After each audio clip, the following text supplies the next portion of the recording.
नमस्कार फ्रेंड्स। आज हम न्याय मंत्री हिंदी की जो दूसरी कहानी उसके बारे में बात करेंगे। न्याय मंत्री यानी कि किसी भी राज्य के अंदर और राजा को जो राज चलाते हैं उसके अंदर एक अलग अलग तरह के मंत्री होते हैं। उसमें से एक होता है न्याय मंत्री। न्याय मंत्री श्री सुदर्शन जी ने लिखी है।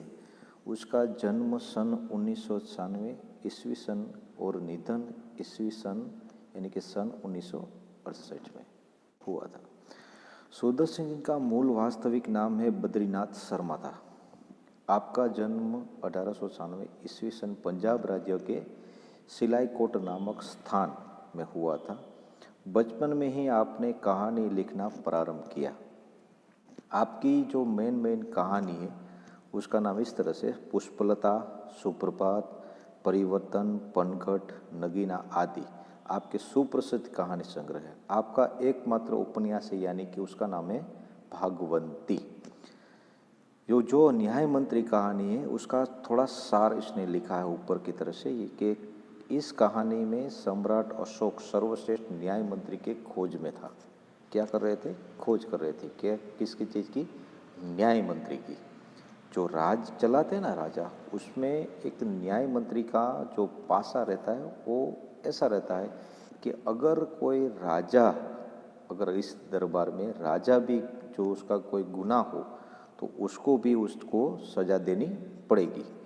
इस तरह से जो न्याय मंत्री है यानी कि एक मंत्री जो उसको पूरी तरह से राज्य की कोई भी किसी भी जगह कोई भी गुनाह हुआ हो तो उसमें उसको पूरी तरह से न्याय देना पड़ता है।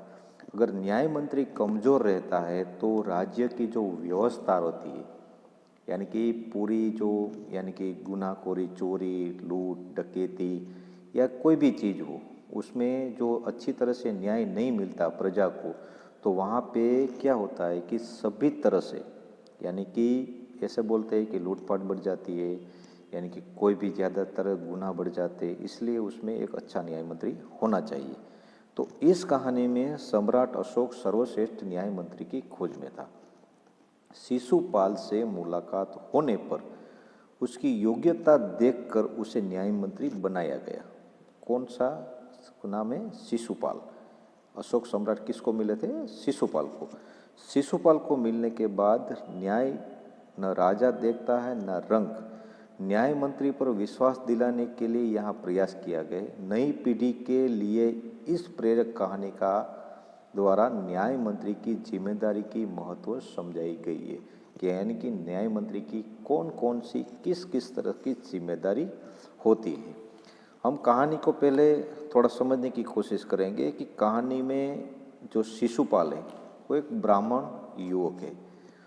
वो एक सामान्य नागरिक था और राजा एक दिन पूरा अंधेरा हो गया था, चारों ओर अंधकार छा गया था और राजा शिशुपाल के घर के बाहर आकर दरवाज़ा खटखटाया। दरवाज़ा खटखटाने के बाद शिशुपाल ने दरवाज़ा खोला और राजा अंदर आए और उसने बोला कि मैं एक यहाँ पे अभी भटक गया हूँ और रात हो गई है, तो मुझे एक आसरा चाहिए यहाँ रुकने के लिए, यानी कि मुझे एक रात यहाँ निकालनी है। तो शिशुपाल ने बोला कोई बात नहीं, आप यहाँ पे रुक सकते हैं। तो उसने अतिथि का स्वागत किया। बाद में सोने का अभी टाइम नहीं हुआ था इसलिए दोनों चर्चा करने लगे और शिशुपाल ने उसको पता नहीं था कि ये सम्राट अशोक है। उसको लगा कि एक अतिथि है, तो अतिथि से वो बात करने लगा। अतिथि से बात करने लगे कि हमारा जो राज्य है उसके अंदर पूरी तरह से न्याय की नाम की कोई चीज़ ही नहीं है। चारों ओर उसने बोला कि चारों ओर सभी लोग अपने अपने तरह से कोई भी गुनाह करने लगे हैं, कोई न्याय नहीं दे रहा है। तो अशोक सम्राट ने वो सभी बातें सुनी। उसने देखा कि ये जो युवक है उसको कुछ करने की उसको इच्छा हो रही है। तो सम्राट अशोक ने बोला कि आप जो बोल रहे हैं यानी कि यहाँ पे अन्याय हो रहा है, किसी को न्याय नहीं मिल रहा है, वो बात से मैं सहमत नहीं हूँ। तो शिशुपाल ने बोला कि ये बात सही है। तो अशोक सम्राट ने बोला कि क्या आपको कोई चांस चाहिए, यानी कि आपको कोई जिम्मेदारी चाहिए कि आप न्याय दे सकते हैं। तो शिशुपाल ने बोला कि हाँ, अगर मुझे कोई चांस मिला, यानी कि मुझे कोई मौका मिला, तो मैं पक्का ये दिखा दूंगा कि न्याय किस तरह से होता है। कोई बात नहीं, पूरी थोड़ी रात देर हो गई तो दोनों सो गए। सोने के बाद सुबह उठ के राजा यानी कि जो अतिथि था वो चला गया शिशुपाल के घर से। तो तीन दिन बाद दूसरे सैनिक आए उसके घर पे शिशुपाल को लेने के लिए। तो शिशुपाल ने ये देखा कि शिशुपाल ने सैनिकों ने बोला कि शिशुपाल जी, आपको राजा ने बुलाया है। तो वो दंग रह गया कि आश्चर्यचकित हो गई कि ये क्या हो रहा है यार, मुझे क्यों राजा बुला रहे, मेरा क्या काम है। तो ठीक है, तो उसके साथ वो चला गया। राजा दरबार में बैठे थे और शिशुपाल ने वहाँ जाके देखा तो वो जो अतिथि था वो एक राजा था, यानी कि सम्राट अशोक खुद था। तो उसने सम्राट अशोक ने बोला कि चलो, तुमने बोला था कि मुझे चांस चाहिए, यानी कि एक मौका चाहिए, तो चलो मैं तुझे एक मौका देता हूँ। उसने अपनी अंगूठी निकाल के, ये उसको जो अंगूठी होती है वो राजमुद्रा होती है, जो कई न्याय मंत्री बनता है तो उसको दी जाती है। तो उसने अंगूठी उसको दे दी शिशुपाल ने, और शिशुपाल ने बोला कि चलो आज से ही तुम्हारा काम चालू हुआ। कोई बात नहीं, शिशुपाल ने अपना न्याय मंत्री बनना स्वीकार कर लिया। न्याय मंत्री बनने के बाद शिशुपाल ने पूरी राज्य की व्यवस्था देखी, सब कुछ देखा। तो प्रजा के अंदर भी विश्वास आ गया कि चलो अच्छा है कि कोई अच्छा एक नया न्याय मंत्री हमारे राज्य में आया है। तो लोग को इतना विश्वास हो गया कि अपने घर के अंदर बाहर जाने, जो लोग घर से बाहर जाते थे तो उसका घर का ताला भी नहीं लगाते थे, उस घर का दरवाजा भी खुला रखते थे।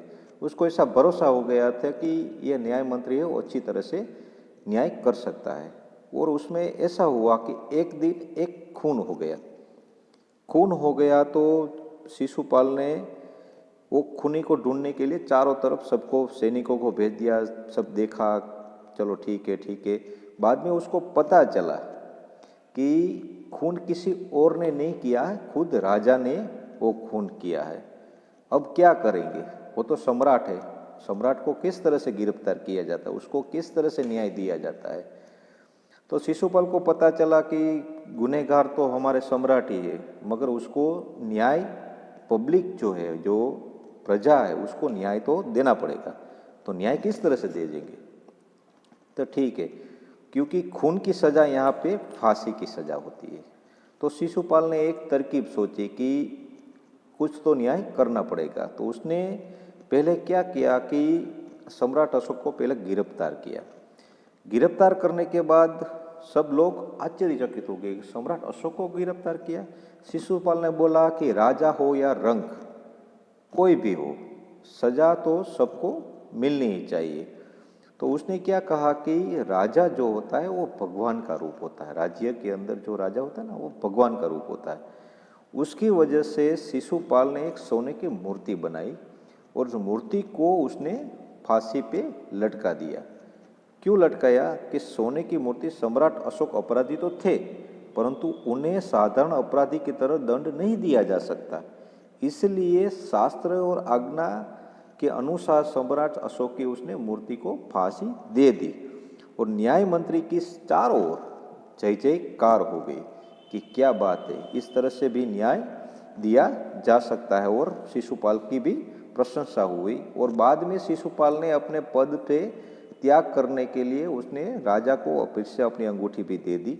तो राजा ने बोला कि नहीं, आप अच्छी तरह से न्याय कर सकते हैं और आपको आगे भी इस राज्य का न्याय मंत्री बन के रहना है। चलो, ये कहानी का हो गया पूरा सार, यानी कि पूरा अर्थ हो गया। अब हम आगे कहानी को पढ़ते हैं। जो हमने पहला पेज यहाँ पे रखा है, उस पहले पेज की तरह इस तरह से होता है। संध्या का समय था, चारों ओर अंधकार फैला हुआ था। ऐसे में किसी ने बाहर से घर का दरवाजा खटखटाया। तो ब्राह्मण अंदर से बोला कि कौन है। तो शिशुपाल ने थोड़ा सा दरवाजा खोलते हुए पूछा। एक परदेशी बाहर से आवाज आई, क्या मुझे रात काटने के लिए कोई स्थान मिलेगा यहाँ पे? तो एक परदेशी बाहर से आवाज आई और जैसे ही शिशुपाल ने पूरा दरवाजा खोला तो उनके सामने एक नवयुवक खड़ा था। उन्हें मुस्कुरा कर कहा, यह मेरा सौभाग्य है कि अतिथि के चरणों से यह घर पवित्र हो गया। आइए आइए, पधारिए, हमारे घर में आपका स्वागत है। अतिथि को देखकर शिशुपाल घर में गए और उनका आदर सत्कार किया। फिर दोनों उस समय की देश की व्यवस्था पर बातें करने लगे। शिशुपाल ने कहा कि आजकल बड़ा अन्याय हो रहा है, परंतु परदेशी इस बात से सहमत नहीं था। मैंने पहले बोला था ना आपको कि सम्राट अशोक इस बात से सहमत नहीं था कि आजकल कोई बहुत बड़ा अन्याय हो रहा है। वह बोला कि चलो दोष निकालना है तो सुगम है, यानी कि एक सामान्य है। अगर हमारे पास कोई भी सत्ता हो, हमारे पास कोई सत्ता नहीं है तो हम किसी और का दोष निकालते हैं। चलो जिस तरह से हम बोलते हैं कि क्रिकेट देखते हैं, क्रिकेट देखते देखते बोलते हैं अरे यार क्या लगा यार, इस तरह से इसको खेलना ही नहीं चाहिए था, इस तरह से खेलना चाहिए। हमारे राज्य की, हमारे देश की जो व्यवस्था रहती है, हम बैठे बैठे बोलते रहते हैं कि चलो ये व्यवस्था इस तरह से नहीं होनी चाहिए, इस तरह से होनी चाहिए। वो बातें करना एक स्वाभाविक है, हम इस तरह से बातें कर सकते हैं, ठीक है। तो दोष निकालना तो सुगम है, परंतु कुछ करने का दिखाना कठिन है। शिशुपाल बोले, अवसर मिले तो दिखा दूंगा कि किस तरह से न्याय होता है। तो सम्राट अशोक ने बोला, तो क्या आप अवसर चाहते हैं? हाँ, अवसर चाहता हूँ। फिर कोई अन्याय नहीं होगा? क्या उसकी आप गारंटी दे सकते हैं कि कोई अन्याय नहीं होगा?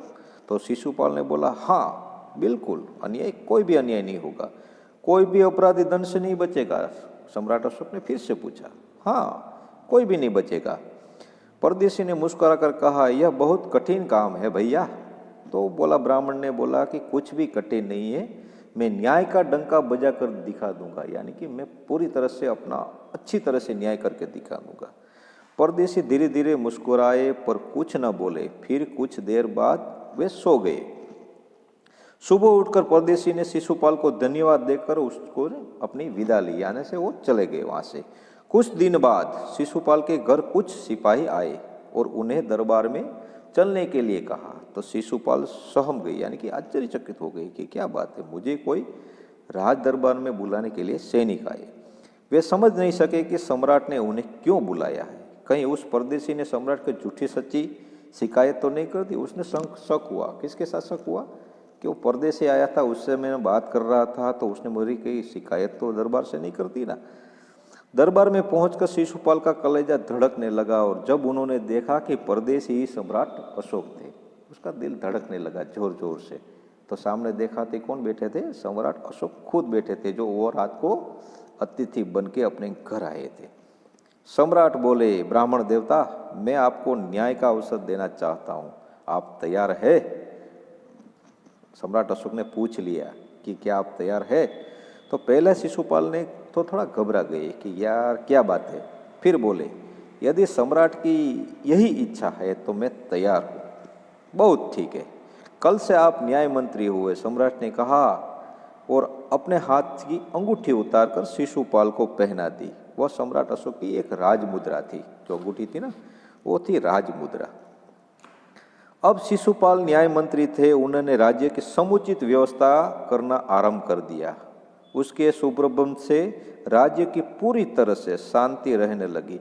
किसी को किसी प्रकार का भय नहीं था, लोग दरवाजे तक खुले छोड़ जाते थे। चारों ओर न्याय मंत्री की जो व्यवस्था थी उसमें पब्लिक ने बहुत खुश हुई। पब्लिक की क्या बात है, अच्छी तरह से न्याय हो रहा। चलो आगे के जो हमने थोड़ा पढ़ा है उसके आगे पढ़ते हैं कि लगभग 1 महीने के बाद किसी ने रात में एक पहरेदार की हत्या कर दी। किसकी हत्या की थी? पहरेदार की, जो दरवाजा होता है उसके पहरा दे रहा था, उसकी हत्या कर दी। सुबह होते ही बात चारों ओर तरफ से फैल गई। लोग बड़े हैरान थे। शिशुपाल की तो नींद ही उड़ गई थी। उन्होंने खाना पीना छोड़ दिया, अपराधी का पता लगाने के लिए रात दिन एक कर दिए। बहुत प्रयत्न करने के बाद जब अपराधी का पता चला तो शिशुपाल तो आश्चर्यचकित हो गए, उसका ठिकाना न रहा आश्चर्य होने का। स्वयं सम्राट ने उस पहरेदार की हत्या की थी। सम्राट अपराधी घोषित करना बहुत कठिन काम था। शिशुपाल करे तो भी क्या करे, उसने प्रश्न चिन्ह उसके मन में हुआ था, अब क्या करे। एक ओर वे न्याय मंत्री थे, दूसरी ओर सम्राट के सेवक, परंतु न्याय की दृष्टि से सम्राट और साधारण व्यक्ति में कोई अंतर नहीं होता। अगले दिन शिशुपाल दरवाजे पे पहुंचे, दरबार में पहुंच गए। दरबार में पहुंचने के बाद सम्राट अशोक सिंहासन पर बैठे थे। आते ही उन्होंने शिशुपाल से पूछा, अपराधी का पता चला? किसने पूछा? अशोक सम्राट ने ही पूछा कि क्या अपराधी का पता चला कोई? न्याय मंत्री ने साहसपूर्वक कहा, जी हाँ चल गया है। यानी कि शिशुपाल ने बोला उसका पता चल गया है, तो फिर उसे यहाँ पे उपस्थित तो करो। न्याय मंत्री कुछ रुके, फिर उस अपने उच्च अधिकारियों को संकेत करते हुए बोले कि धनवीर, इन्हें गिरफ्तार कर लो, मैं आज्ञा देता हूँ। उसने किसको बोला? धनवीर को, कि चलो गिरफ्तार करो, मैं इसको आज्ञा देता हूँ। संकेत सम्राट की ओर था, यानी कि इशारा किया था कि इसको गिरफ्तार करो। दरबार में निस्तब्धता छा गई, यानी कि एकदम सन्नाटा छा गया। सम्राट का चेहरा क्रोध से लाल हो गया। वे सिंहासन से खड़े हुए और बोले, इतना साहस? न्याय मंत्री ने ऐसा भाव प्रकट किया जैसे कुछ सुना ही ना हो। अशोक सम्राट ने इतना गुस्से से उसको बोला कि तुमने इतना साहस हो गया कि मुझे गिरफ्तार कर रहे हो। मगर न्याय मंत्री के चेहरे पे उसका कोई भी भाव प्रकट नहीं हुआ कि सम्राट अशोक उसको डांट रहे हैं। उन्होंने अपने शब्दों में फिर दोहराया, धनवीर देखते क्या हो, अपराधी को गिरफ्तार करो। दूसरे एक क्षण सम्राट के हाथों में हथकड़ी पड़ गई। न्याय मंत्री ने कहा, अशोक, तुम पर पहरेदार की हत्या का आरोप लगाया जाता है, तुम इसका क्या उत्तर देते हो? सम्राट होठ काट कर रह गए, यानी कि आश्चर्य में पड़ गए कि मुझे गिरफ्तार कर रहे हो। न्याय मंत्री ने फिर पूछा, तो तुम अपराध स्वीकार करते हो? उसको प्रश्न पूछते हैं कि क्या तुम अपना अपराध स्वीकार करते हो? हाँ, मैंने उससे मारा अवश्य है, पर उद्दंड था, यानी कि वो बहुत, यानी उद्दंड यानी कि हमें उससे ऐसा कह सकते हैं कि वो अपना काम अच्छी तरह से नहीं कर रहा था और घमंडी हो गया था, इसलिए मैंने उसको मार दिया, यानी कि तूने मृत्युदंड दिया जाता है। न्याय मंत्री ने निर्णय दिया। सभा में सन्नाटा छा गया। न्याय मंत्री का निर्णय सुनकर सम्राट के सिर झुक गया। तो वे तो स्वयं शिशुपाल के परीक्षा लेख सफल हो गए थे। सम्राट का हृदय ऐसे व्यक्ति को पाकर गदगद हो गया। तभी न्याय मंत्री का संकेत पाकर कर्मचारी सम्राट की और सोने की मूर्ति को लेकर उपस्थित हो गए। न्याय मंत्री ने खड़े होकर कहा, सज्जनों, यह सच है कि मैं न्याय मंत्री हूँ और यह भी सच है कि अपराधी को दंड मिलना चाहिए, परंतु अपराधी और कोई नहीं, स्वयं सम्राट है। शास्त्रों में राजा को ईश्वर का रूप माना गया है, इसलिए उसको फांसी नहीं दी जा सकती, इसलिए उसे ईश्वर ही दंड दे सकते हैं, हम इसको दंड नहीं दे सकते, हम तो एक मानवीय। राजा ईश्वर ही ईश्वर को सजा दे सकता है, हम उसको सजा नहीं दे सकते। अतएव मैं आज्ञा देता हूँ कि सम्राट को चेतावनी देकर छोड़ दिया जाए और उसके स्थान पर इस सोने की मूर्ति को फांसी पर लटकाया दिया जाए कि लोगों को शिक्षा मिले, कि शिक्षा इस तरह से मिले कि अगर राजा कोई अपराध करे तो उसको भी सजा मिल सकती है। न्याय मंत्री का न्याय सुनकर लोग की जय जयकार करने उठे। किसकी? न्याय मंत्री की। जब सब लोग चले गए तो शिशुपाल ने राजमुद्रा सम्राट अशोक के सामने रख दी और बोले, महाराज, यह राजमुद्रा वापस ले ले, मुझसे यह बोझ नहीं उठाया जा सकता। अशोक ने सम्मान भरी दृष्टि से उसकी ओर देखते हुए गदगद यानी कि खुश होकर कंठ से कहा, आपने मेरी आंखें खोल दी, या आपका साहस प्रशंसनीय है, यह बोझ आपके अतिरिक्त और कोई नहीं उठा सकता। आपको न्याय मंत्री निरंतर यानी कि बने रहना है, आप अब न्याय मंत्री से नहीं हट सकते, क्योंकि आप अच्छी तरह से न्याय कर सकते हैं।